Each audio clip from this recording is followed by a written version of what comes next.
l'Algérie vous accuse de coopérer militairement avec Israël pour l'intimider. Qu'est-ce que vous répondez à ces accusations?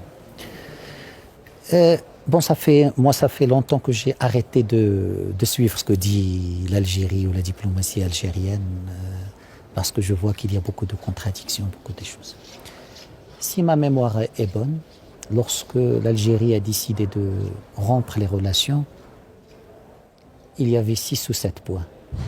Pas seulement cette question-là. L'Algérie a évoqué le Sahara, l'Algérie a évoqué la guerre de 63, l'Algérie a évoqué beaucoup de choses.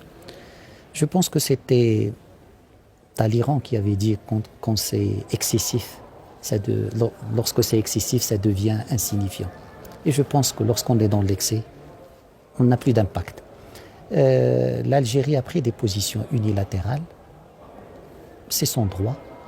La démarche de Sa Majesté le Roi a été de ne pas aller vers l'escalade, de ne pas même pas réagir à ces décisions unilatérales, et ça sera toujours notre position.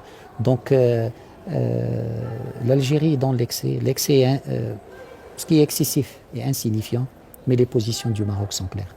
Est-ce que pour vous, l'hypothèse d'une confrontation militaire directe entre vos deux pays est envisageable aujourd'hui, exclue? Le Maroc n'est pas dans l'escalade. Le Maroc n'insulte pas l'avenir. Et le Maroc pense qu'on ne change jamais la géographie. Mais le Maroc, comme je l'ai dit, la démarche de Sa Majesté le Roi, c'est ne pas aller dans l'escalade et de se concentrer sur ce qui nous unit, pas ce qui nous désunit. Alors au Sahara, le cessez-le-feu qui était en vigueur plus ou moins depuis 1991 a été rompu, il y a eu des affrontements militaires. Est-ce qu'on est dans une situation de guerre, de quasi-guerre, ou est-ce que ça reste des petites escarmouches à vos yeux, militairement? Le Maroc est dans son territoire et le Maroc est dans sa légitime défense. Le Maroc n'a jamais cherché la confrontation. Le Maroc est pour une solution dans le cadre des Nations Unies de ce problème, dans le cadre de l'autonomie, de souveraineté marocaine. Et ceux qui ont rejeté les résolutions du Conseil de sécurité, ce n'est pas le Maroc qui a sorti un communiqué en octobre pour dire « je rejette la résolution adoptée par le Conseil de sécurité ». C'est ce pays-là qui a officiellement rejeté la volonté de la communauté internationale. À propos, est-ce que l'initiative de l'envoyé spécial des Nations Unies a un avenir, ou est-ce que c'est mission impossible? On a le sentiment que la situation est bloquée, l'Algérie reste sur la même position, à savoir des négociations directes entre vous et le Polisario, ce que vous refusez. Est-ce qu'on n'est pas dans une impasse? Il ne faut pas mettre l'Algérie et le Maroc sur un pied d'égalité. Le Maroc est en ligne. Le Maroc est aligné sur la résolution du Conseil de sécurité. L'Algérie ne veut pas cette résolution. Donc pour le Maroc, il est à l'aise. L'envoyé personnel a un mandat, a un cadre d'action.